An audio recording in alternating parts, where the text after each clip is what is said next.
Welcome to the Long Take Review, where 4 college professors talk film, providing insight, not assigning homework. I'm your host, Jen Sobchak-Bankard, and I'm here with 2 Phoenician schemers. First, he's not saying. He's saying he's not saying. It's PT McNiff. How's it going, PT? Through space, strapped to a chair, surely a horrific display of... Actually, no, he's still alive. I'm doing well, Jen. How are you? I'm doing great. I'm really excited to talk about, because I know, you're my Wes Anderson peeps, so I'm really excited to talk about the movie we're going to talk about today. And he'd like to show you his bug collection. It's Greg Cass. How's it going, Greg? I was present at your birth. Your midwife was a leathery old hag. I'd cut the umbilical cord with hedge clippers of my own design. I'm great, Jen. How are you doing? I'm doing really well. I'm kind of in the haze of school's out, and all I've been doing is taking my kids places. So it's nice to be talking about movies with grown-ups. Well, and can I just say, we have gotten a giant chunk of the stuff I'm excited for this summer early in the summer. This kind of early May to mid-June was really busy, and there are some bangers still to come, we hope, but I've been a little overwhelmed myself with the pace of movie releases. So enjoy the haze, and we'll see if we can be coherent about Wes Anderson. All right, listeners, if it was not already apparent, we are reviewing today the latest Wes Anderson film, The Phoenician Scheme, which is out in theaters now. This, per usual, has a pantheon of famous actors that often appear in Wes Anderson films. I'm not going to name them all, but I would say that the primary ensemble at the center of this film is Benicio del Toro, Mia Threapleton, and Michael Cera. There's a ton more people, but I don't want to take up that much kind of time by listing them all. But the plot premise of this one is a global tycoon is trying to watch his back as his rivals come after him, and in the meantime tries to reconnect with his daughter. Has a lot of themes that are kind of standard for Wes Anderson films. I'm looking forward to kind of getting into it in a minute. If you are listening to us for the first time, we will have a spoiler-free section designed for those who have not yet seen the film, and then with a very clear alert, we will shift into spoiler mode for the rest of the show. PT, if listeners haven't decided to crash their own plane after listening to this episode, what can they do? If they'd like to be appointed sole heir to our estate, which they may come into sooner rather than later, they should follow the Long Take Review wherever they get their podcasts. We host the feed on Jen's Substack at thelongtake.substack.com, but you can also find us on Spotify, Apple Podcasts, Overcast, YouTube, and many more. You can also follow us on Instagram, Threads, and Blue Sky at The Long Take Review. And you can find us on Letterboxd. The account is at LTRpod, or you can search for the hashtag LTRpod to see what each of us individually has been watching. Jen? Thanks, PT. So, as usual, we will start with the short take. What was everyone's general reaction to the Phoenician Scheme? I'm going to say we should start with Greg, because he is our number one Wes Anderson connoisseur. Thanks, Jen. I don't know. I wish I was capable of Wes Anderson deadpan. I don't have it in me to do it. This is a really interesting Wes Anderson movie. And, I'm certainly not here to say that he's, revolutionizing his style or changing it that much. But I do think this is significantly different than Asteroid City and French Dispatch, his last 2. I was just talking to PT before Jen logged in, and it's hard to know when you're kind of trying to track Wes Anderson's career how to place Henry Sugar in that mix. And was Henry Sugar really a feature film that was broken into 4 pieces to win an Oscar? And you can now watch it assembled as one. As Wes Anderson has been doing press, he doesn't refer to it as a feature. He refers to it as, actually, I think on Big Picture, he said whatever that was. That was his literal words. He doesn't even know what that length was. So I would say that I enjoyed this movie, but I found it more challenging than some of the other recent ones. It is very dense with a lot of plot And I think the advice is just don't worry about it. Like, you shouldn't be at a Wes Anderson movie for the plot. But I found a lot of that part really challenging my first viewing. The second viewing, I enjoyed it a little more just because, okay, I think I have the kind of big picture under my head. I understood the pacing of it, and I was ready for it. But yeah, I wanted to walk out, on cloud nine. But I also don't think I was there on Asteroid City when I walked out. It took some time to get there. So I'll leave it at that and unpack it a little bit more. But PT, who already said he wanted to get to it a second time, but was unable to. How'd you feel about your one viewing? And we don't think less of you. Well, thank you. There were federal entanglements that stopped me from getting between my house and my movie theater. But I'm in a similar boat as you. Like, I liked this, but I mean, my sort of reflection on it now after a little bit of time is I liked it, but I did not like it as much as I have the last two, which I think, it is interesting. We'll get into sort of maybe the grouping of Wes Anderson's career and some trajectories, but I just think between the sort of post-pandemic theatrical releases of The French Dispatch, Asteroid City, and now the Phoenician Scheme, people have very different reactions to it, even though people are really locked into the idea that Wes Anderson makes the same movie over and over again, which he clearly doesn't, because people feel differently about them. But I, feel the softest on this one. I enjoyed it. Wes Anderson movies are like pizza. A mediocre version is still really good. And I wouldn't even say this was mediocre, but yeah, I wanted to be like absolutely in love with this and blown away. And I was more like, good. Like, I had fun. Yep. Like this, look at all those people and look at all these images that were put together. What a fun time. But it kind of, I was hoping there was going to be some sort of interesting thematic connection or like interlocking towards the end, which I feel like has happened in the stronger Wes Anderson movies. And I didn't feel it here, but that may be something that opens and blossoms for me on repeated viewings. And I will be happily returning to this movie and watching it again. So I guess I'll leave it at that. A weird, conflicting short take. Jen, what did you think about this movie? So I liked this, but I didn't love it. And so I'm probably kind of on a similar wavelength to both of you, where this is not cracking the top tier by any means of Wes Anderson's filmography, but I did enjoy it a lot. I would say that most of that applies to the first half, because I have to confess, because I debated about how I was going to deal with this on the show, but I fell asleep during part of this movie. And that's not normal for listeners who are like, oh, Jen's just taking naps in the movie theater. No, that's not a normal thing. That doesn't normally happen to me. And I will say, in this movie's defense, that speaks more to the state I was in at my 10 p.m. screening on a Thursday night after I had run a carnival for kindergartners for 3 hours that day, and then taken my kids to a series of after school celebrations and play dates and extracurricular activities. And I was just so tired that, and I made the mistake. I went to, my Regal has VIP screening, like screens. And what that means is they have the full cushy, luxury reclining seats. And that was my primary mistake, is that I cranked the whole thing all the way back. So I was lying down. Bad idea.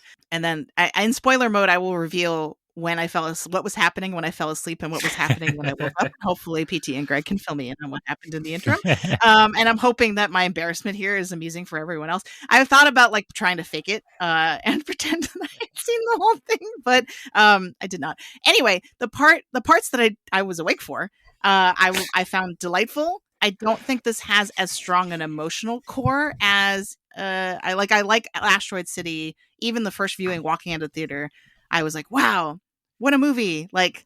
I feel so many things. I'm thinking about so many things. I didn't necessarily have that feeling walking out of this one, I do think it's doing some interesting things. What it really comes down to at the end of it, though, and we'll talk about this in spoiler mode, is that I didn't know how to quite feel about the main character. Benicio del Toro, I think, giving a great performance. Critics seem pretty split on whether or not they're into what he's doing in this movie. I thought the performance of him that he gave was good, but the way the character was written, I was like, am I supposed to like you? I'm not sure. And that, I think, because so much of the movie revolves around him and his sort of larger than life status, like I couldn't quite invest wholly in the story. But looking forward to unpacking that in spoiler mode. This is probably a good time. Maybe someone else can go first, since now I've lost all my credibility in terms of how to recommend this movie because I fell asleep for part of it. But we'll do the recommendation algorithm in which we establish the audience of a film. So, in some ways this should be very short because either people are in on Wes Anderson or they're not. So let's start there. Like, is this going to win any people who are not Wes Anderson fans over? Or is it really just, and then even within current Wes Anderson fans, who is this appealing to? Yeah, I mean, it does sort of feel like, what's the recommendation algorithm? It's like, well, have you ever heard of a filmmaker named Wes Anderson? I have good news. There's another one out. But yeah, I think that what I would say is, if you are someone who liked Wes Anderson movies, particularly in the sort of mid 2000s, so The Life Aquatic and Darjeeling Limited, I think that this feels sort of in that like zone in terms of the structure of the story. So not quite the sort of Owen Wilson collaborations of Rushmore and Royal Tenenbaums, but it doesn't. I don't think it has quite the. Maybe Moonrise Kingdom does have this a little bit, but it does feel a little bit like it's in that zone. Like, I think the sort of structure of the story is a little bit more straightforward than more recent Wes Anderson. So if that's why you've moved away from Wes, is you're just sort of like, I don't know, there's all kinds of stuff that's always happening. We're jumping around to different threads and different characters and da-da-da. There's lots of jumping around to different places, but it's a clear linear progression of following these main characters. And the only other thing I will add is, if you are, and I'm saying this, as if there's all those people that are like, I don't really like Wes Anderson movies except for the Darjeeling Limited. I don't think there's a lot of people out there who are in that box. And I also don't know if there's a lot of people who are like, who I love? Michael Cera, but I don't care about Wes Anderson. But if you do, and you love Michael Cera, he is an incredible addition to the Wes Anderson ensemble. And same for Benicio del Toro. I agree with you, Jen. I think Benicio is great in this movie. I think Michael Cera is great in this movie. And so yeah, if you like those actors, even if you are uncertain about the filmmaker, then I think it's worth checking out. And it might win you over. Otherwise, yeah, there's a little bit of like, what it says on the package, and you think you're going to, if you're going to like it or not. Greg, what do you think? Yeah, sticking in my mind is the review you three gave of Life of Chuck, and you pointed out, if you like any of those names on the poster, don't go for just one of them. And I think there are the three actors Jen mentioned. If you're a big Benicio fan, if you're a big Michael Cera fan, as PT just said, or if you want, I guess Mia Threapleton has done a couple projects, but is more of a newcomer, but very, very excellent as well. I'll just give her the shout out since you two covered the other two. I think she was asked to do deadpan Wes Anderson and be very Margot Tenenbaum, and just totally nailed what she was asked to do. So it is a lot of fun. But other than those three, the trailer gives you a lot of Tom Hanks, almost all of the Tom Hanks, really. And Cranston is in that. A lot of those names on the poster are phenomenal. If you're a Scarlett Johansson fan, you're like, I gotta go see Scarlett, you get maybe 2 minutes, maybe out of the 100-minute runtime. So other than those main three, I would not go for a single name on the poster. But obviously, I agree the Wes Anderson brand is the draw here.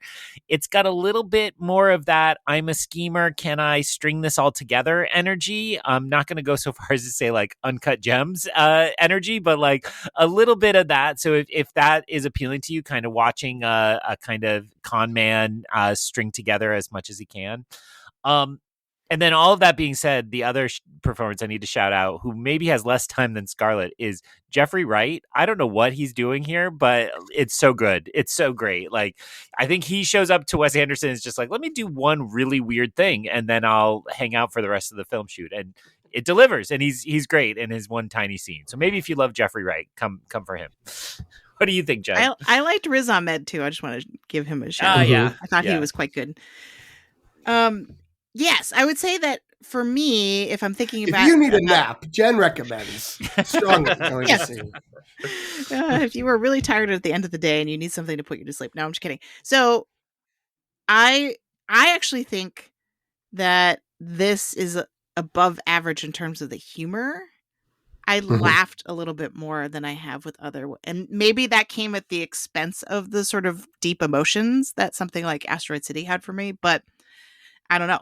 But I do think that there's a lot more situational comedy in this than I think other Wes Anderson movies have, or at least in recent memory. So I was laughing quite a bit before I fell asleep. And the other thing I would say is, if you like, I would say in general, if you are into Wes Anderson's style, that this is very much still worth it, because it still has, even if it is kind of a little, in some ways, which we'll talk about in a minute, like a departure from other Wes Anderson fare, I do think it checks a lot of the boxes of, like, you know, there's plenty of like dollhouse diorama scenes. There's plenty of like immaculate, detail-oriented production design, right? Like if there's deadpan delivery, there's witty, fast-paced dialogue, like, so if you like all of those standard things that come with Wes Anderson's style, I think this is still very much worth, like, you won't be mad that you saw this movie, I think. But I would say that if you've been out on Wes Anderson for a while now, this is not going to necessarily bring you back in, because in some ways it is too linear to be as ambitious as Asteroid City and French Dispatch, because it really is kind of like an almost episodic plot structure of like, oh, we're going here, then we're going here, we're progressing through the quests, right? So in some ways, after Asteroid City, it can be a little bit of a disappointment if what you loved about Asteroid City was how big it was and how much it was trying to do and how many things it was trying to connect together. This might be a little bit disappointing. But at the same time, it's like Greg said, it is pretty densely packed with a lot of stuff. and especially the plot and the story and just the sheer number of characters we meet only for a minute. So I have a hard time tagging this with another Wes Anderson movie. Like, if you like Fantastic Mr. Fox, you will like this. Like, I don't know if there's a neat saddling. I feel like The Life Aquatic's the closest one. But I really like that one. But like, it's not there. It's not 1-to-1. But like, if we have to, I think it's The Life Aquatic. Okay. What makes you say that though? Like, what about Life Aquatic? Like parent-child relationship at the core of it. Sure. And it's sort of this going to different places and talking to different people and having this sort of central quest of like a thing they're trying to accomplish. That's it. Like, I don't know. And it doesn't really feel the same. I also think it's possible. Did Roman Coppola co-write Life Aquatic with Wes Anderson? I think that's a Baumbach one, isn't it? Okay. So maybe that's nothing. But Greg is correct. But okay. Yeah. Okay. Well then, but yeah, that was the main sort of thing with like, and it doesn't quite match up. And obviously, like, Bill Murray's comedic timing and personality is so central. And there's, you know, sort of if Cate Blanchett is the third person, you know, it's sort of the Michael Cera a parallel. That's obviously very different. But Yeah, I don't know. That's the one I think is the closest, but I don't know if I would tell people who are like, "Oh, I love Life Aquatic. You're going to love this too." It just feels the closest to me. I also think I find I laugh the most at Life Aquatic, so it's more in the comedy vein. So I like that comparison. I was trying to think about because the dad figure here, and obviously Wes Anderson loves a good dad figure. I thought a lot about Royal Tenenbaum, who tries to string all the kind of cons together, but is just ultimately a failure. Whereas Zsa Zsa Korda is incredibly successful, and Fantastic Mr. Fox comes. I was like, what's his name? Oh, Mr. Fox comes to mind, and but like he's also unsuccessful, really, right? Mm-hmm. Like he's unhappy in life. And then Zissou is close because he's very successful, but is in that waning moment where he's kind of washed up, and this is like one last triumph for him. Spoilers for Life Aquatic, I guess. But so it is a different dad in that way. But while I was watching it, I thought the most about Royal myself. And unfortunately, because that's my favorite Wes Anderson movie, everybody pales in comparison to Gene Hackman as Royal, but It's still worth seeing. Let's spoil it, Jen. Yeah. Wait, hold on. I have a really weird, and I'm planting this seed now because I want to talk about it more in spoiler mode, not necessarily right away, but at some point. It'd be funny if Jen just fell asleep right now. If you there was no winning that situation because I was like, if I fake it, then I'm inevitably gonna like say something that happened to this movie that didn't, and you two would figure it out. I thought about telling you before we got on the recording, and then I'm like, but then the in jokes are just gonna roll from the start. They'll pre-plan their bits. Yes, exactly.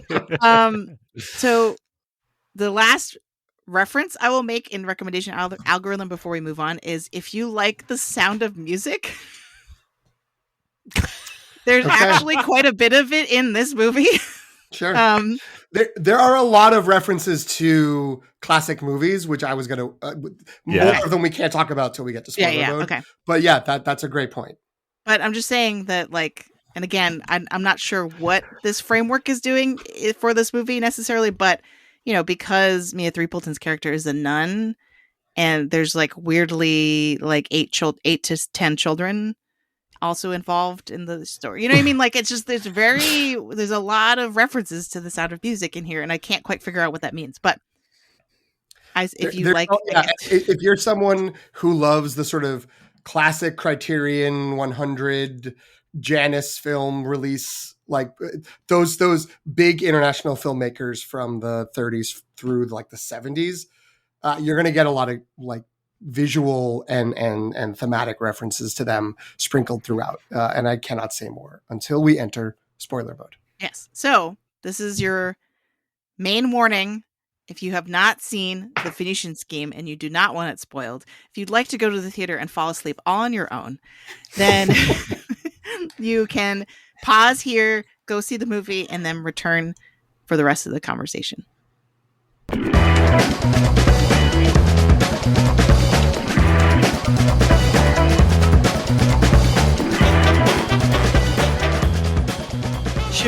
Should we start with where I blacked out during this movie? Yeah, I mean that's really what the listeners want. I know, right? No, this is purely selfish because I'm like, I need to know what I missed. So I believe I fell asleep after Michael Cera starts dancing. Their plane crashes, and then he kind of comes out as like a very confident figure. This is about when I was falling asleep. He does martial arts. He doesn't really dance, right? Okay, I sure. think But he's doing. He's moving. There's a balletic quality to it, but yeah. Okay, it's martial arts. Okay, yes, we're talking about the same thing.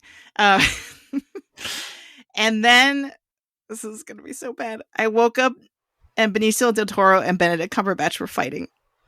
Mm-hmm. Wow. Is that a lot of the movie? No. Okay. 10 minutes, maybe? I mean, so rewatching Wes Anderson from start of career to finish to this movie last week, I had not appreciated that he's a short movie king, right? Like, even the longest are like 1 hour, 50 minutes. Like, I think that's as far as he gets. Asteroid City, I think, was one of the longest ones, right? Yeah, and most of them are like a 90 minutes, and it's like, thank you, sir. Like, it's great. So I think, and this one again is only like, I think it's an hour 40 or so. Yeah. So I think you only missed like 10 minutes. So they crash, and that is, I mean, your bit when you stay awake through the movies is to go to the biggest spoiler. The biggest spoiler of this movie is Michael Cera is fantastic, right? And Yes. I didn't want to trip on it, but the fact that he's doing this Norwegian character, and then at the moment Jen fell asleep, it's revealed that he's been a CIA plant or a bureaucrat plant and has been working the whole time. And so he's revealing in that moment. And my favorite gag in the movie is he's like, do you want to see what I really look like? And he turns around and he turns back to camera and suddenly has a mustache. And she says, is that a fake mustache? He's like, yes, but it's meant to look like how I normally wear my facial hair.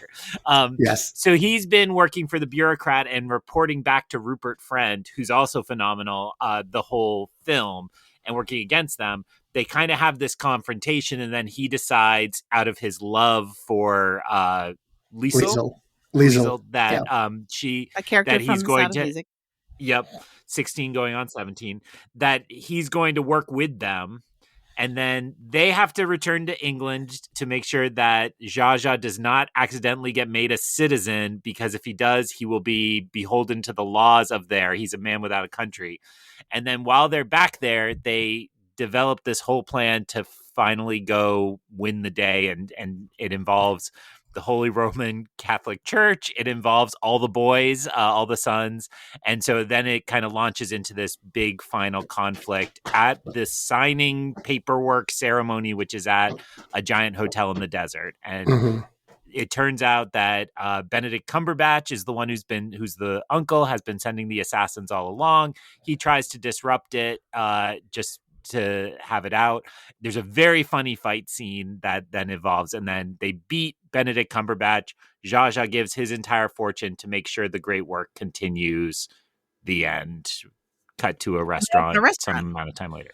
Yeah. I was awake for that part. And the model gets blown up, right? Yes. At one point. So yeah. And so Benedict Cumberbatch. Jen, did you see that? Did you see that part? Did you see the model? Okay. I guess I fell asleep again. At the signing ceremony, once everybody signs the paperwork and they cover the gap, it all signs off, and they reveal a model, which is a representation of what the Phoenician Scheme is.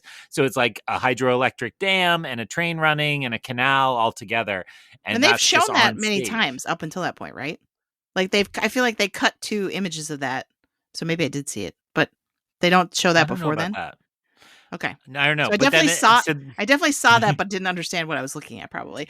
And then Benedict Cumberbatch climbs on top of it, and it gets blown up by the revolutionaries, I think. Right. The Richard Ayoade.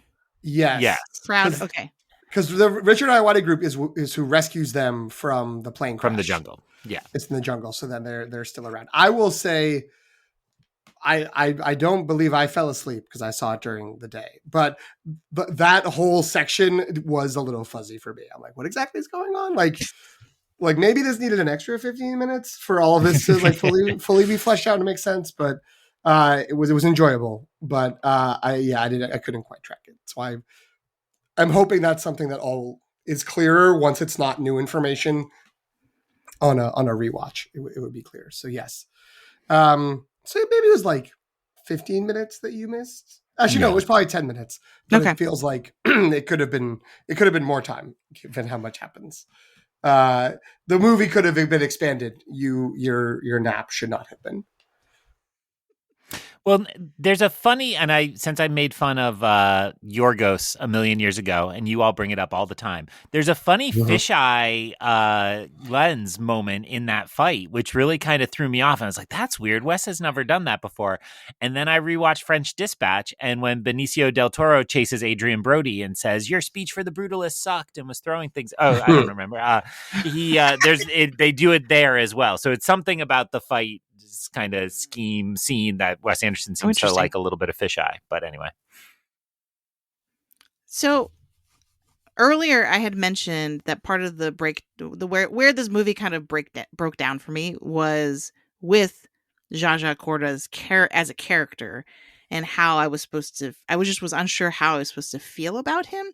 So let me ask the two of you, did you like him as a character? Did you empathize him with this as a character? For me, I was like, this movie would be so much clearer to me if the Liesl were the main character, because it feels like I sympathize and empathize with what she's trying to do.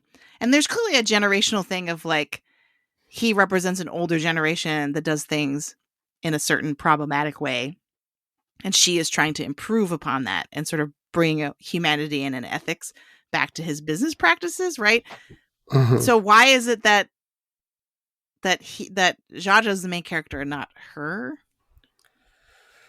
I mean, I guess I would say they're probably equally the leads. They're the co-leads of the story. And it does track with the Wes Anderson movies we were mentioning, Mr. Fox, Life Aquatic, and Royal Tenenbaums, that like the dad is difficult and frustrating and is quote unquote the main character, but is not like a hero, is not someone that like we feel good about. So I think in that sense, it's, you know, it's not bad, and it's certainly not out of character. I don't think it's inherently a problem, since I also love the Royal Tenenbaums, and I really, really, really, really like the other two movies, which is just to make some separation of just how much better the Royal Tenenbaums is than those other ones. But that's just pro Royal Tenenbaums propaganda. That, like, you know, it doesn't mean the movie can't be good with that. That said, it did feel like making a movie about a scheming, lying, ultra rich oligarch type person who's trying to pull all of these strings and treats everyone so badly that like there was something more there in a movie that has been made between 2023 and 2025, that like it was like, so what does this mean to you, Wes? Like, what do you want to say about that? And it kind of felt a little bit like he didn't have much more to say about this than he did about like, oh, what if it was like a Jacques Cousteau guy? What if it was an underwater explorer and like he was a bad dad? Like, it's just so like it does feel like it's was exclusively personal, in that like, what if there was a difficult father and this is what the difficult father was doing? And that's an interesting, like, quote unquote job for him to have. But it felt like there were all these pieces on the table, and I wouldn't have wanted it to be some sort of easy, like, message movie, and I wouldn't want it to become heavy handed, but it did just sort of feel like it just sort of ended. Like, I didn't really believe that the work of Liesl as his daughter during the course of the movie, not the work, but, you know, the things she was aiming to do and the Right. influence, the influence she was trying to have, right? Right. Like, I didn't really believe the ending of like, and now he gave it all up and he's running this little greasy spoon somewhere, like, and he's happy. I was like, okay. That didn't resonate with me. And that, to me, that's where it doesn't get to the level of those other movies. And I don't know, you know, again, or maybe I just, maybe this is me rewriting it or wanting it to be something it isn't. But that kind of felt a little bit like, oh, okay. And I think that's why I left it feeling like, yeah, that was a fun time, but I'm not really like hooked on it or, you know, going back and ruminating and thinking about it more. Though I will note that Jasmine has said multiple times she likes this one a lot, and she's been thinking about it and connected with it. And she liked, because she also was softer on Asteroid City than I think all of us were. So she was just like, yes, this was good. This was a successful Wes Anderson movie, for her, unlike the last one. So this might just be me/us. There are people out there who do like this and did connect with it more. I want to put a couple stars in that constellation and note that the movie is, so everything PT said about like, oh, here's a scheming bad dad. It ends with a very heartfelt dedication to his father-in-law, right? So the kind of building blocks of this film were that he liked working with Benicio and wanted to create like Benicio as a cool businessman, scheming, putting together deals. And then also kind of in the vein of his father-in-law, who had some kind of big business career and then settled into a quiet life. And the father-daughter component came a little later in the process. So that was as Wes was working with Roman Coppola, who gets the screenplay credit with him, as PT pointed out, a frequent collaborator. They both have daughters, and Benicio has a daughter, and so it kind of became a girl dad movie in some ways. Although I think all their daughters are younger. They're not like what she identifies as 21, I think, at some point in the movie. It gives her age. I don't know why I said identifies as. That sounds like she's actually 17, but said like, I choose to be 21. But I believe she says she's 21 at some point.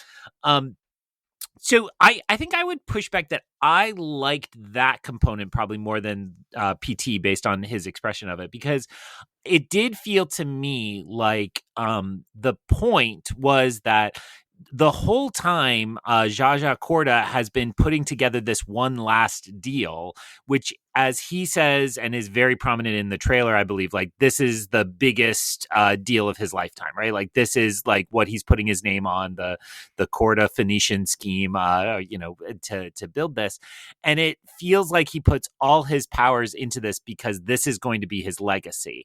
And so in that opening scene with his daughter, when we meet Liesl, it's very much like, I'm going to build this for you and then I'll have your name. It actually, to me, it kind of feels like Nebraska in some weird way, right? Like the dad's like, oh, this is my one chance to give you something, and what you want is this. And she's like, I don't want this. And he's like, no, but this. And so there's that nice tension. And so, then it gets a little hokey at the end, but I dug it, where it's like, actually, guess what? The thing she wanted was a dad. And like, they can be piss poor in this little greasy spoon, but they're going to punch out and play hearts or whist, I think, at night. And that's way more meaningful than kind of what men of this type think the world wants, right? And it's not meant to comment directly on current affairs and the presidency, but it resonates that we have a businessman president who likes to put his name on things, right? And that, like, what is that, and how do we value that as a society, and how does that affect the people around you when you're that type of person instead of just somebody who maybe just wants to play cards quietly with their kids. So that final scene I was pretty positive on because I liked it a lot, and I'm a girl dad, so I'm a little bit of a sucker for that vein as well. I tried to teach my daughter whist, but she's just 5. It's lame.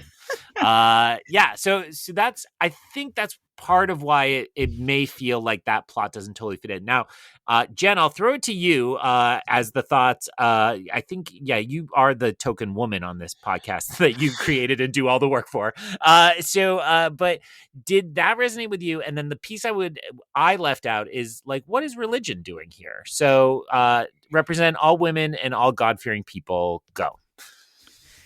So I do think that Zsa Zsa's arc as a character does make the most sense as kind of an existential critique of business. Because the thing that struck me the most, because it was so repetitive, was that every time they encountered someone that they tried to squeeze, to try to get to cover the gap, right? They tried to kind of low-key swindle them into, like, he's been fiddling with the contract, right? Or whatever they say. And each one of them, when it gets to a point where they realize what he's trying to do, everyone in the room just starts shouting. And it's just like, you did blah, blah, blah, and it's incomprehensible, right? But they're just yelling at each other, and it's like pure aggression. And I feel like that, to me, paired with a bunch of other things going on with how his character is built and how characters in this world of global business interact with each other, right? They're either scheming and being underhanded, or they're just straight up yelling at each other, right? That, to me, that paired with how it was intercutting with the like weird afterlife scenes where Bill Murray has a huge beard, or no, so sorry, it's oh my gosh. Willem Dafoe has the huge beard, right? No, he has the funny hat. Or they both do?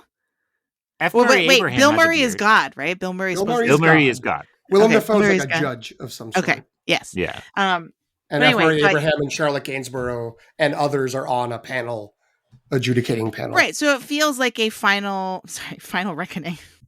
But it does feel like a final judgment day kind of thing, right? Where like they keep intercutting to these afterlife scenes. And I think the implication, to me at least, was that because he is sort of cheated death and narrowly escaped assassination so many times, that's why he keeps ending up in this like court, like heavenly courtroom type situation. And I think because like that paired with how they show him acting as a businessman really does feel like a kind of I've been doing my life wrong the whole time kind of epiphany. But I don't know if it ever, and there's never a scene, granted I might have been asleep during it, there's never a scene. I'm just leaning into this. So I'm not embarrassed by it. But there's put never in the newspaper. I was embarrassed by it. There's never like a climactic scene in which you see him have that revelation of like, oh, what have I been doing with my life? I've been doing it all wrong. And now at the moment of the end of my life, and I feel like it's more important to connect with my daughter than to have all the finery and the money and all that stuff. Mm-hmm. Yeah. And I think that something about that was I was just like, okay, which I didn't feel it. Like, I agree with Greg, even though he got real close to as a father of a daughter in his little speech.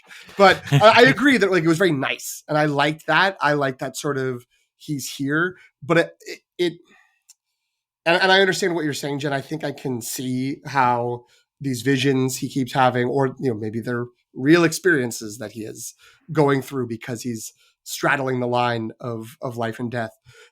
Is that would lead to him making that choice, but it to me in the viewing, which is only the one time, it felt capricious. Like there's no momentum of him going in that direction, and I don't think I really would have wanted some sort of like monologue or whatever, some big turn that he does. But it did I think the disconnect there made me just sort of feel like, yeah, okay, I guess that's what he was doing. And usually in these Wes Anderson movies, he's a little bit more deft at making, even if a character makes a big, if not 180, like maybe like a 160 turn into like going in a whole new direction. It's kind of like, oh yeah, like you don't over explain it, but I buy it. I can see that. I guess I didn't really buy it. It also felt like the lead up to the end of that big meeting in the hotel was going to be the collapse of the scheme, because it's this bomb going off on this model. And then the voiceover is like, anyway, they did the scheme and it worked out and he gave all his money away. And it's like, oh, okay. So what just happened then? Like, what were we doing? Did they all die? No, I guess they didn't. So, okay. So I guess that means it was more important that the scheme was successful so that he could choose to give away his money still, as opposed to or like that he chose to invest in this like he invested his money in the project to make this project work because he thought it was really good for this area. It wasn't just a money-making scheme. It was actual world improvement. So he invested his money there, and now he's investing his time and energy and life into his daughter. And I get that, but I didn't like feel it in the moment. But again, it feels like that could be something where like the links are there, and I just wasn't making it happen for myself. And another showing down the road will make me feel differently. So the piece that hasn't been in our discussion that Jen slept through. So before Benedict Cumberbatch and Benicio del Toro get fighting, they do have a kind of classic James Bond style, like meeting across a table and talking to each other. And so at that point, the hope is that the uncle, Benedict Cumberbatch's character, will cover I think it's 50% of the gap is remaining. It's a giant chunk of the gap, which goes back to Rupert Friend manipulating the price of bolts and gravel, yes, which is just so good. And they repeat it. It became like the Hudsucker proxy, like not counting the mezzanine to me. And I just laughed every time they mentioned the flat-headed bolts or whatever it was. So in that meeting, Benedict Cumberbatch's character says, oh, I can't cover the gap because I made my money, our family made its money selling weapons. And if you do this, then this is going to be a peaceful region. Whereas I want this region to fight for the next 100 years, 150 years, and I will make so much more money off of that and selling weapons to both sides that they'll go forward. And so that happens in that scene. And then, Jen, another piece we forgot to fill you in on. There is earlier, he smashes open a box in the very beginning of the movie and hands Liesl a slip of paper and says, memorize this combination. It's how you get your inheritance. And you think, so then they eventually get to that safe when they return to London. She opens the safe and there's a package inside. And the package comes from the grandfather. And as I recall, this is where I get a little fuzzy.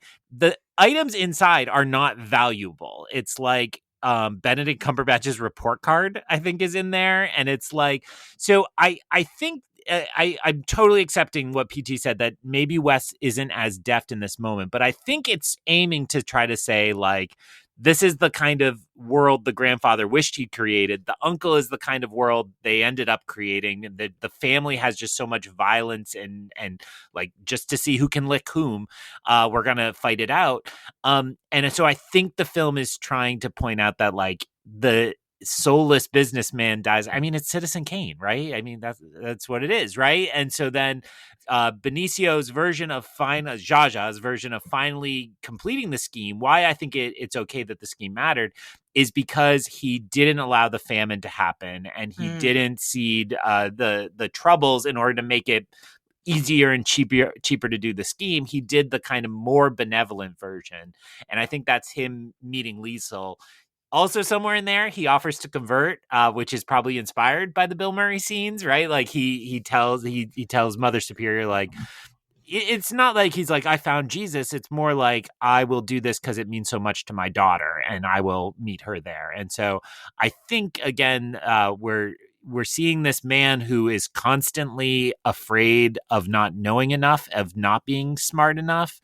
And in the end, he just finally learns that none of that matters if you're forsaking your family connection. And, you know, that's where I see Royal Tenenbaum too, right? I mean, what is that whole movie is just Royal trying to make somebody love him, right? And it's finally when he stops trying and just gives up on them all in some ways, stops trying so hard that they find their connection. So that's where I see it.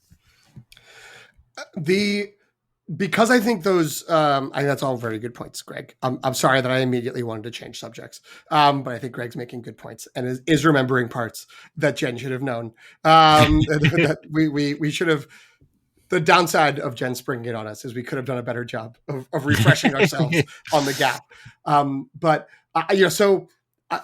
This is a long way around to me trying to set up Jen for what I'm assuming she has something for this Sound of Music parallel, because I want to talk about a parallel to another old movie, because those religious scenes are the strangest in this, or at least the most out of place, and I mean that positively, where it was like, oh, interesting, like there's these things that are here, and I think there's a few different elements. There's Louis Buñuel has been referenced, I think, by Wes Anderson and Bergman, the sort of Seven Seal style stuff there. But there's a 40s movie by Powell and Pressburger called A Matter of Life and Death. I don't know if either of you have seen this. It's really, really, really great. I strongly recommend it.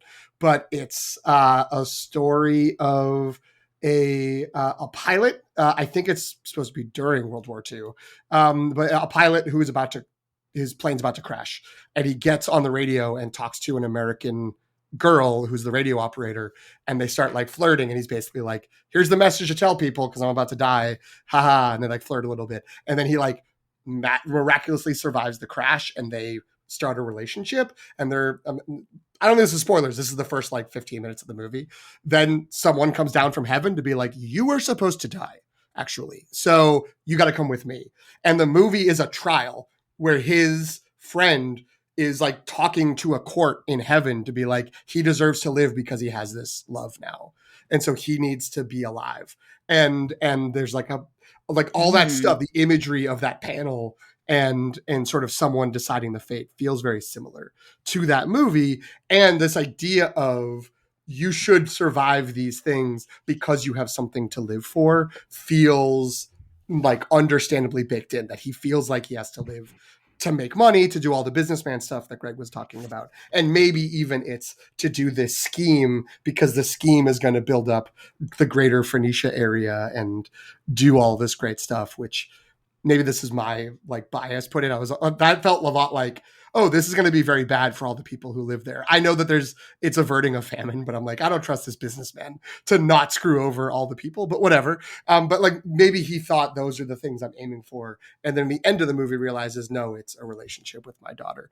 But that's, to me, a lot of that feels like me bringing that to like what happens by being like, oh, I love this other better movie. Maybe that's what Wes Anderson is referencing. And that's no disrespect to this movie. That's one of the best movies ever made.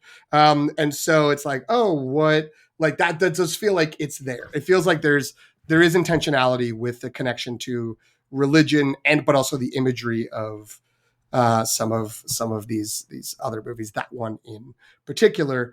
So I'm just putting that out there. And I am curious to know more about The Sound of Music, a movie that perhaps famously I have never seen. What? I have bought tickets to see it. I've bought tickets to see it twice in a theater, and outside events have conspired to stop me from getting to the theater to see it. And I'm like, well, now I need to see it in a theater. And then they haven't shown it recently. So I just haven't seen it. The hills are not alive with P.T. McNiff. Okay. No. Well, and that doesn't mean anything to you because you haven't seen the...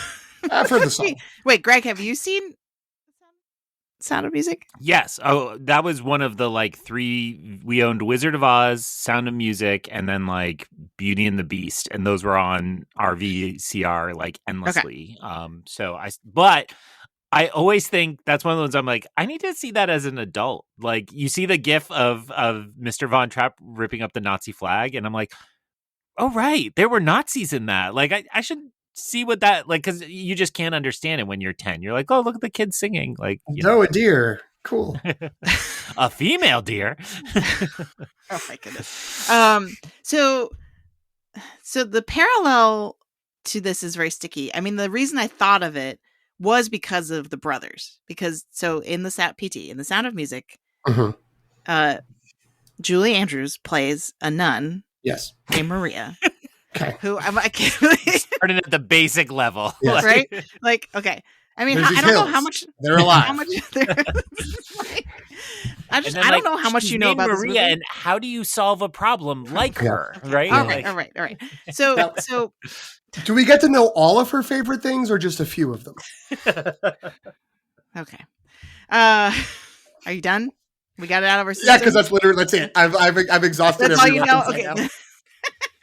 Okay. So but the idea is that she arrives at this with this family that has, I don't remember how many of them there are. That's terrible. I've seen this movie so many times. But there's like a gaggle of children that their mother has died, and the father, who's like a famous military figure in Austria.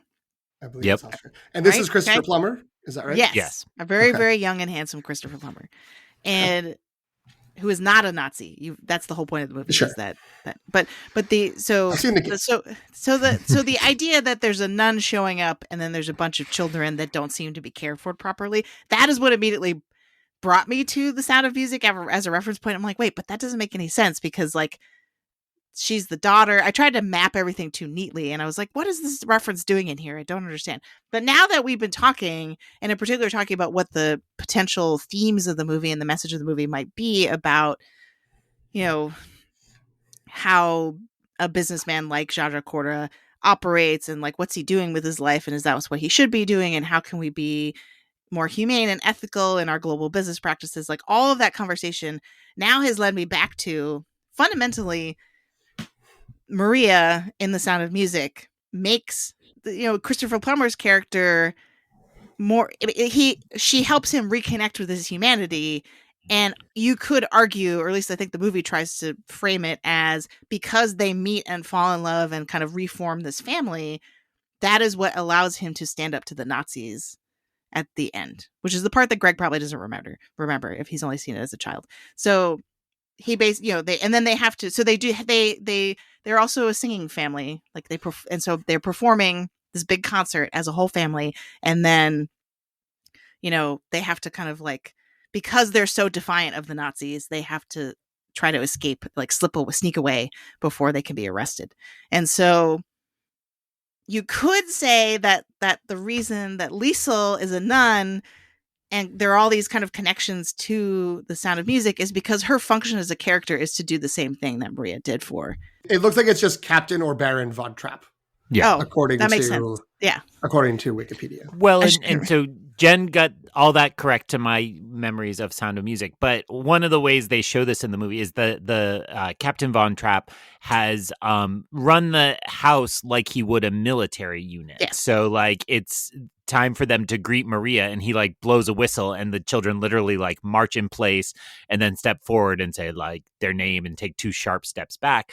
And I think that really resonates with where we meet Zsa Zsa and the boys at the beginning, because the boys live in a dormitory across the way. They have their own chef, and he never sees them. Like, he's like, why would I see them? And that's where Liesl's like, okay, that's over with. We're going to have dinner together. You're going to connect with them. And I think that softening is common to that. In that way, it feels like religion is here just to represent a very separate identity, right? Like that they're very different in how they view the world. I think Wes is also having fun, like when she splashes holy water on the dead assassin. Like it's all like fun that they're playing with it as well. And it should be noted that the Catholic Church is eventually a signatory within the scheme. So it's not like he's endorsing the institution of the church if he's endorsing faith and kind of belief more than the institution, I think, in some ways. But I think that's all very accurate, right? That it should be seen that she is helping to create a family here. Out of this weird. I just got to shout out the hilarious joke where Benicio del Toro, Zsa Zsa, says that half the kids are adopted, and they ask why. It's like, I'm just playing the odds. Like, why would I just have my own like genetic kids when some of these could be geniuses as well? It's very, very funny. Does anyone have a favorite? I have a French chef. You have a Belgian chef. That killed me too. I don't know. I told PT my theater was very quiet. Like, I didn't hear many laughs at all. I think Cranston slapping Tom Hanks's bum got a good chuckle out of somebody in the theater, and then a couple of the. As for myself, I feel very safe. Got chuckles as that repeated. But it was pretty quiet. Yet as I think back on these jokes, maybe the problem is they come so fast. But then when you think about how funny it is to have a Baron saying he's going to play the odds by adopting anyway, it's very funny. Do we have any other favorite bits or jokes that we want to shout out? Mine's the books. The books are so funny. So Zsa Zsa is mainly reading like guides to insects, but then in the plane crashes, they show that he also has like pornographic books from ancient empires. It's like, dirty graffiti of the Byzantine era or something. And those titles cracked me up every time they would flash across them. I can't remember them now, but like they were very funny. I remember enjoying and laughing consistently and throughout the movie. But I think it might say something to the stickiness of the details of this movie that nothing comes to mind as a thing that specifically I remember that isn't something from the trailer, which I did see like 10 times because it was shown a lot in the theaters leading up to the release of it. So everything I'm thinking of is something from the trailer. So I don't have anything. The thing from the basketball scene, which is a big part of the trailer, but is not actually in the trailer that I really liked, is Riz Ahmed just looking down and being like, I don't know this game. Like, you do have to bounce the ball. That was a critical point we should have told you. Yes. It's so funny. There are 2 or 3 genius editing gags in that one too, where they cut to the interior and the basketball just hits the window. So you're like, okay, they missed that one too. Yeah. When Tom Hanks and Bryan Cranston come out in the Stanford and Pepperdine sweaters is also pretty great potential Halloween costumes for any true pair of dudes out there. Great. Now I got to make a male friend around here by Halloween. Who knows how to play basketball really well? A male friend who also likes minor Wes Anderson movies. Tom Hanks's two backward hops shot, I believe it's his, was also like it made me want to play horse for the first time in many, many years. So. I feel like Bryan Cranston does a Euro step at one point, which is like a particular basketball move, but maybe that's overstating it. Would love Riz Ahmed to be in the Wes Anderson troupe from now on. It did feel, Jen, you shouted him out earlier. It's kind of like we've seen, actually Rupert Friend is a good example where he's like in very small parts and then he got a big chunk of Henry Sugar. And then in this one, I'd kind of like to see that. Richard Ayoade, who was in the Roald Dahl ones and is slightly bigger part here. He's the co-writer on the next one. Wes and he are working together. So I'm very excited to see what that might turn out to be. And it's apparently going to be pretty soon. Like they got a Henry Ford style assembly line for their movies and it's working for them to get them out quick. And thank God there's some billionaire who loves Wes Anderson and is just like, here you go. Like, yeah, you got your budget. You just do whatever you need to do to make it. But yeah, I mean, the dream would be the Wes Anderson, Richard Ayoade screenplay somehow becomes Riz Ahmed, Michael Cera as the two main characters, and then fill out the rest of the ensemble from the collection. And I'm trying to think if there was one specific bit, because we did shout out Michael Cera, and he is incredible in this movie. And to the point where you're like, wait, has he been in other Wes Anderson movies? And I just don't remember. Right? He has not. This is his first one. But I can't pinpoint one particular moment. But I feel like just his entire presence in the whole movie just adds so much. And the accent is like so good. Yeah. Let me ask this question, which I think we sort of played around with a little bit in our multi-hour Wes Anderson retrospective people can find in their podcast feed from around the time of Asteroid City. But what is it that makes, say, the Royal Tenenbaums, which I think we all have pretty high, if not at the top of our list. Like Greg, you were saying, that's another movie with a father, difficult father figure. Besides, Gene Hackman's Gene Hackman, and all due respect, Benicio del Toro is incredible, but very few people are Gene Hackman. But I think there's a lot of structural and stylistic and character-based components that make people feel more attached to Royal Tenenbaums than they do, that at least we do, to this movie. Like, what is that? Is it just of the age at which we saw it? Is there something different? I mean, I feel like there's a lot of characters in this movie, but they are on borderline cameos, whereas the family in the Royal Tenenbaums gets a lot more time. Like it's a smaller ensemble with one sort of father leading the cast, but they're given more time to develop. So I don't know if that's it. But yeah, what is there something here? I feel like last time we were kind of so busy focused on defending The French Dispatch and then later Asteroid City from the people who are dismissive of it. But that sort of, weird, not weird, but sort of abnormal story structure, stories folding in on themselves type approach that was sort of, a recent Wes Anderson trajectory. Seemed like that was sort of the main contrast there. But now we have another linear narrative of a fractured family or big family with a difficult father. And it still feels really different though. And is there any reasoning as to why? I feel like a lot of critics have noted or kind of tried to make a big deal out of the fact that this Wes Anderson movie has just a lot more violence than other ones. Okay. I've heard that from multiple critics and podcasts, like people being like, wow, like he really went there. Like we see a person completely eviscerated. We see people shooting it. Like, cause I feel like in other Wes Anderson movies, the violence was always like fisticuffs. Like that's the most violent we ever got, as opposed to like, there's, and maybe it's just the subject matter that lent itself to that, and it's not as much of a choice, but I think that's a big thing. I don't know. What do you think, Greg?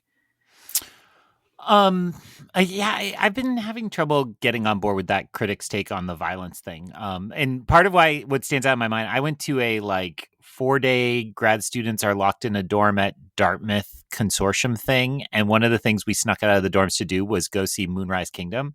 And there was one kid who said, I can't go. I've heard it's really violent. And if you recall, there's a dog that gets hit with an arrow. And like, yes, the dog dies and you see it on screen, kind of like the dead body, not the event. But I've always had that stuck in my mind that kid was out at that level of violence at that time. And so I don't know. I God bless him if he's at this one, because it's early. So, and then it's similar to I would liken that moment of very early violence.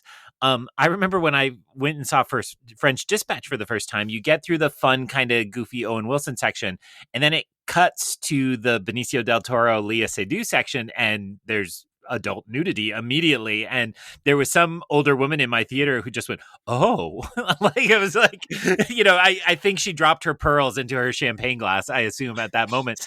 But it was like, oh, this felt like French Dispatch. It felt like, oh, Wes is doing something really different here. There'd been kind of adult themes in some of the other ones before, but it felt a little different.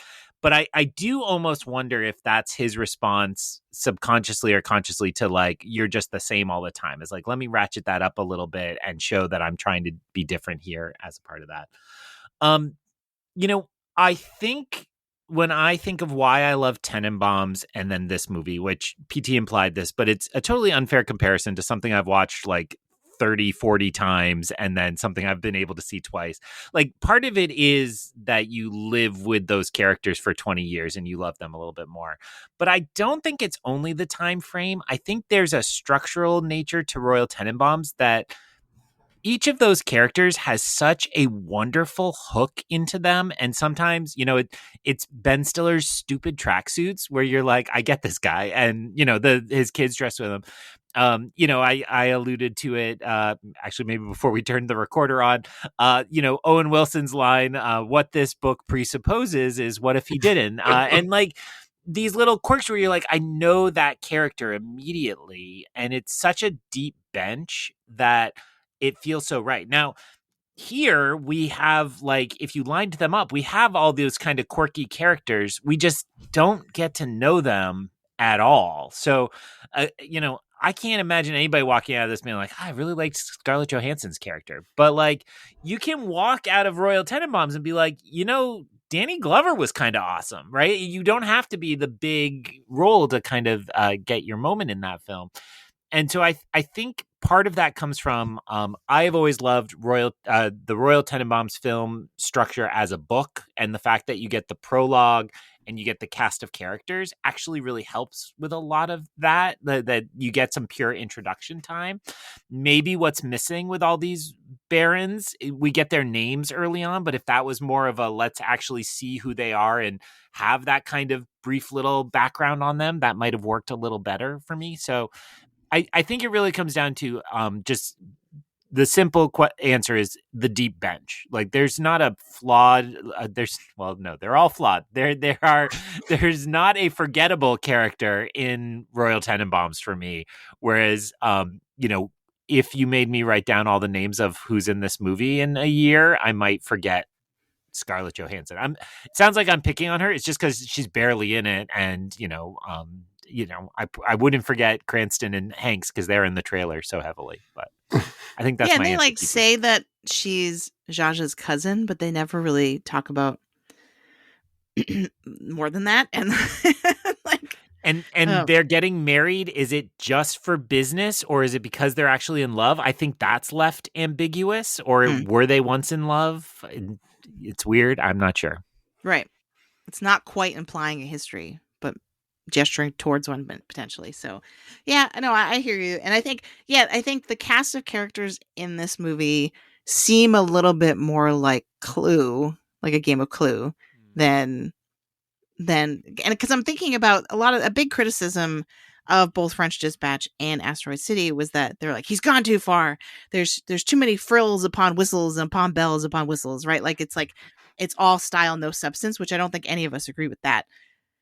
And I think that the reason that those films still work, despite the ambition stylistically, especially Asteroid City, is that its core, you have these like really potent, well-drawn emotions that these characters have, right? Like, because, if I were telling someone about all the things that are in Asteroid City, I probably would start with Jason Schwartzman's character lost his wife and now he has these 3 daughters and he doesn't know what to do. You know what I mean? Like, that has an emotional resonance to it. And like, you could say the same thing about this movie with like, oh, there's a estranged father and daughter, but other than they are estranged and now they are no more, I don't know if there's any deeper emotional thread. Cause like, again, maybe I was asleep, but this bit's not going to end. Sorry. But they make a really big deal out of everyone in the world says that Zsa Zsa murdered Liesl's mother. Mm-hmm. And then there is ultimately, I think maybe I was dozing off for this part, there is ultimately a reveal about that, right? That it was in fact the uncle, Benedict Cumberbatch's character.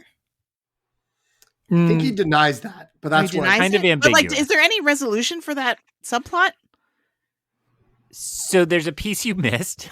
Yet another thing we did, which is that eventually Zsa Zsa reveals that he, it's a little confusing, I think. So the wife was having an affair with Benedict Cumberbatch, and then Zsa Zsa floated the lie that she was having an affair with his former assistant, so that he says that Benedict Cumberbatch, who I can't, Uncle whatever, I can't remember. Newbar.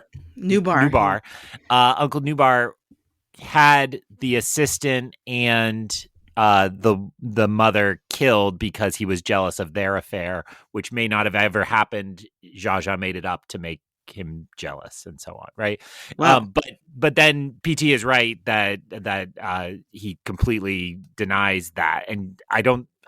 Do you recall? I don't think it's settled more than that. No, one of the afterlife visions, he sees the mom and talks to them. And the mom is like, "You're not her father," I believe. And I do not know if there's beyond. I think there's something in the back and forth when there's the lead up to the fight between Newbar and Zsa Zsa, but I don't think it's unreliable narrators on both sides.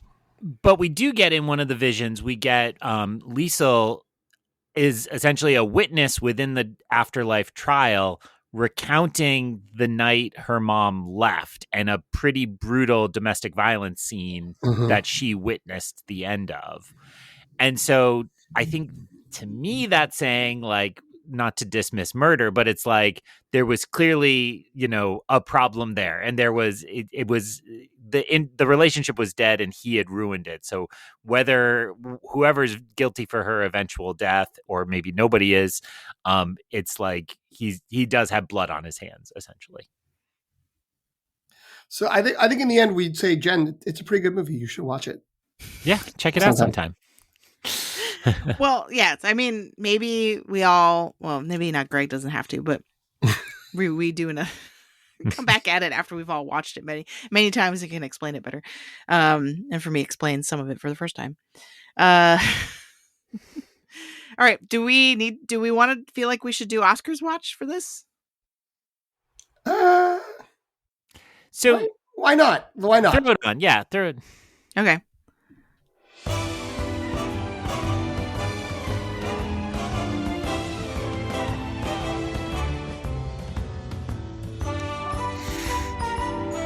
So, as we know, Wes Anderson, pretty recently won an Oscar for Henry Sugar, but in the short film category, which some would argue is an insult to his filmography, that's what he's won for. But so he's kind of had this like weird mixed history with the Oscars where, he got some nominations for Grand Budapest Hotel, but didn't really pan out to many wins, if any, right? None. Didn't win it for anything that it got nominated for. He didn't get any wins, but the movie won a bunch. Yeah. It won like 3 or 4. Like craft stuff, probably. Yeah, it was below the line. Right. So it got some traction, but wasn't a slam dunk as an Oscar contender. And then there was like a really dead period where it looked like the Academy had just kind of abandoned Wes Anderson. And so I think it's hard to gauge. This one seems to not be as critically well received as Asteroid City, but everyone forgot about Asteroid City. So it's, I don't know, I don't know what to make of it. Like, what do you think in terms of its potential at the Oscars? Sorry to interrupt before Greg can answer that. I will just note I'm looking at the table that is on Wes Anderson's Wikipedia page. Basically, he never gets attention from the Academy Awards except for Grand Budapest Hotel. Grand Budapest got 9 nominations. It won 4 awards, which, and I don't have the immediate information of what those awards are. But no other movie has been nominated for more than 2. And the only ones that got nominated were Royal Tenenbaums with 1, Fantastic Mr. Fox got 2, Moonrise Kingdom 1, Isle of Dogs 2, and then Henry Sugar 1 win, 1 nomination. So I feel like he got a Best Animated Feature for his 2 animated movies, and then probably screenplay for the other ones. So, yeah, Greg. That makes it hard to predict with any Wes Anderson movie, I would say. Well, and my opening comment makes a lot more sense now, which is like, to me, it's always that Grand Budapest broke through in some way, the rest didn't. And it's always for me trying to say, like, did they find either that lane for breaking through again or another lane? And I can't say I think they found it here.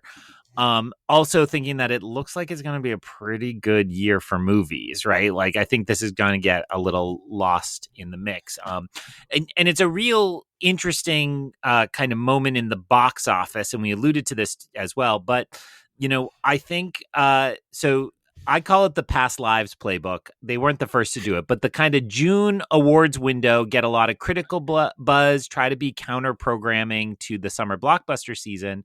And Past Lives didn't turn that into wins ultimately, but got a lot of good attention and momentum. Now, clearly, A24 is trying to do that right now with Celine Song's second movie, The Materialist, coming out. But interestingly, in the specialty box office, Wes Anderson is usually like, Asteroid City did phenomenal numbers per screen, and Phoenician Scheme is softer than that. So for whatever reason, people aren't turning out. And that could be the fault of Asteroid City more than it is the Phoenician Scheme. That people are like, I think I told you, I heard a beleaguered wife or girlfriend turn to her boyfriend during the trailer one time and said, I'm just over this guy's BS. And I think some people are feeling that. Like, obviously not anybody on this podcast, but some people are really feeling that. So I think the numbers were soft. And the cinema score was pretty bad on this. It was a B-, which is very bad for a cinema score opening weekend. When you get the people who were excited to go to this movie in the theaters, they would be the fans, and they would usually do that. So I don't see this breaking through in some kind of popular way. It's also, it's going to be really interesting to watch last week's review winner, Life of Chuck, compete with this, because they're both aiming for that spot as well as The Materialist. I think Chuck's got a little more momentum right now. Its per screen average, it was small, but it was actually on like 16 screens or something ridiculously small last weekend. So it has a big moment coming this weekend when it expands wide and is competing with Materialists and so on. So all of that's pretty interesting. So I don't see it the popular lane. I think Grand Budapest may have just had it's a World War II movie lane because it's essentially that. And I don't think this has a lane like that as well. Could it pick up an acting nomination or 2? I don't think so, because the beauty of a Wes Anderson movie is he makes it look easy for the actors. And so then people don't value the hard work. And that was striking to me about Asteroid City. Like, Jason Schwartzman is doing something kind of incredible and demonstrates that to you when he acts as his normal self within that movie and then goes back to being the weird caricature. And yet people missed it and didn't get it. So I was hopeful, but I don't think it's going to be in the Oscar conversation, or it'll be one nomination somewhere in the mix.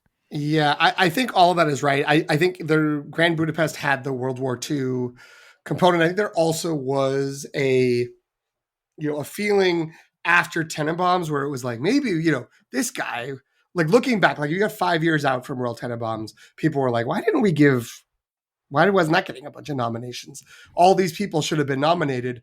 But then that stretch of Wes Anderson movies that were coming out then were sort of like Life Aquatic, Darjeeling, were a little bit less well thought of. I think a lot of people were like, oh, he's cooked. Like he's kind of done his thing and now he's going away. And Fantastic Mr. Fox was interesting, but animated movies don't get that much attention.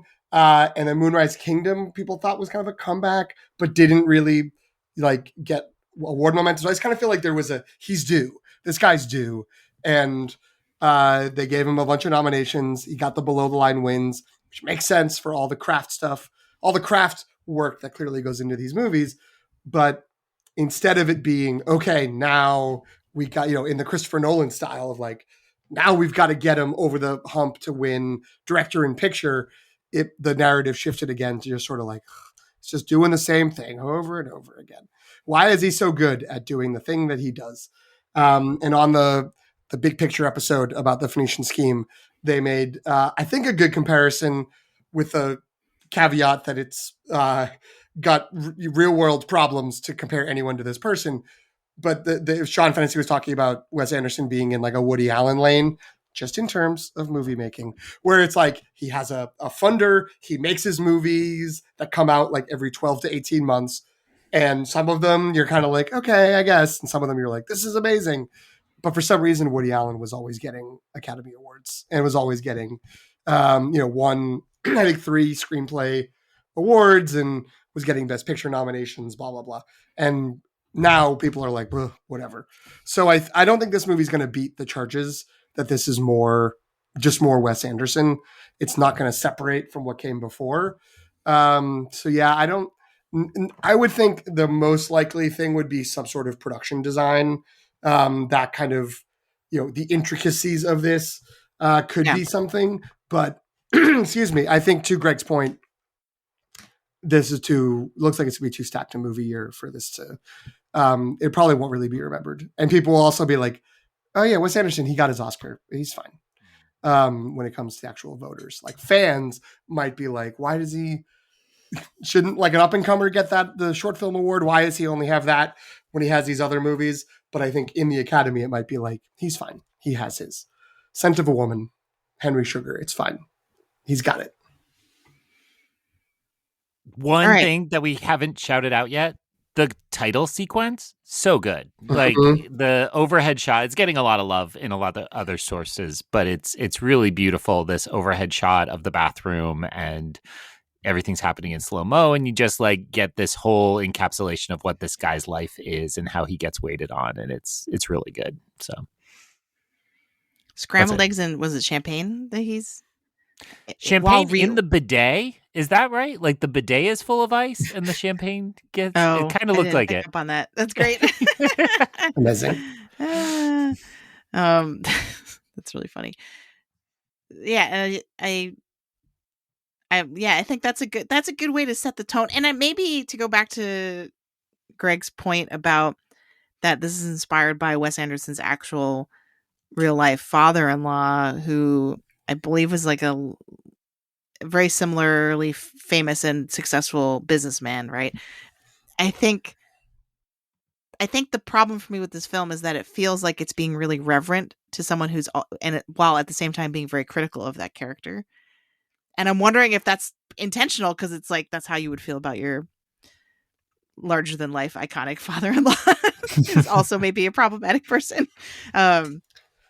So I would also say to Greg's point about this not having a big splashy successful release and not having a huge audience that's turning out, separate from any quality of the filmmaking or the filmmaker, I think after the first 5 months of 2025, the attempt to sell, it's a movie about one of the richest men in the world and all the ways he's scheming and trying to cheat people.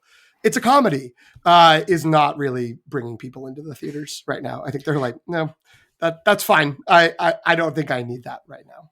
Yeah, there were several times throughout this episode where I'm like, do we need to go into a rhetorical situation to pose if the real world is interfering with the success of this movie in terms of how we're supposed to interpret it, because it just has too much baggage for that kind of character.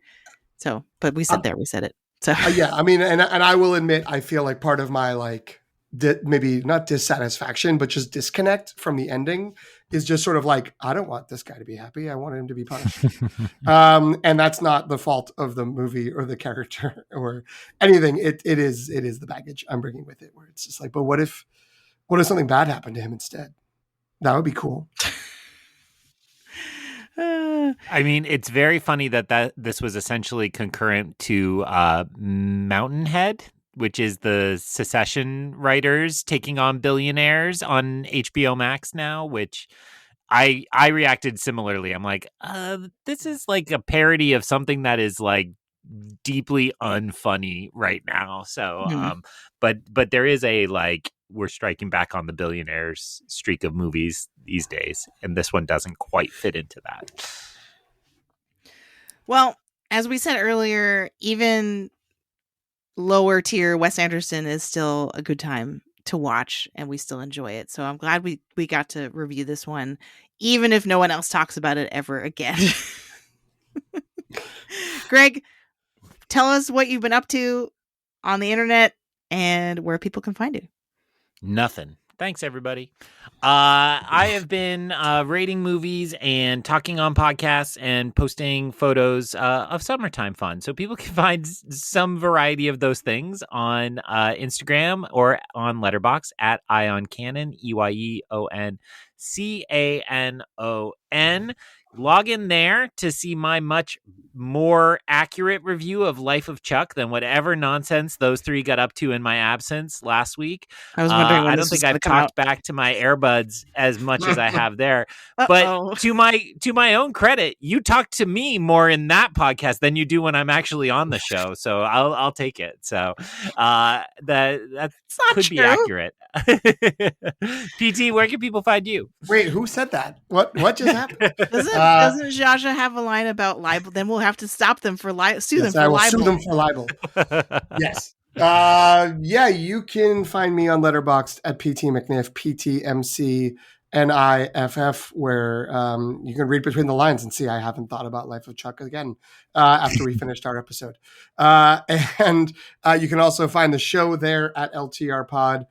You can look for us on social media, on Instagram, Threads, and Blue Sky at The Long Take Review. You can email us, thelongtakereview@gmail.com, or you can subscribe, follow, like, add, whatever it is you have to do in your podcast provider of choice to get alerted for new episodes and follow along with us as we go through what's been an interesting summer so far. There's lots of stuff that's been happening. So please come along and join us. Jen, where can folks find you? You can find me on Instagram, Threads, and Blue Sky at Sopchockchai, SOPCHOCKCHAI, and on Letterboxd at Qui-Gon Jen. Could I interest anyone in a hand grenade? Can't believe that didn't come up.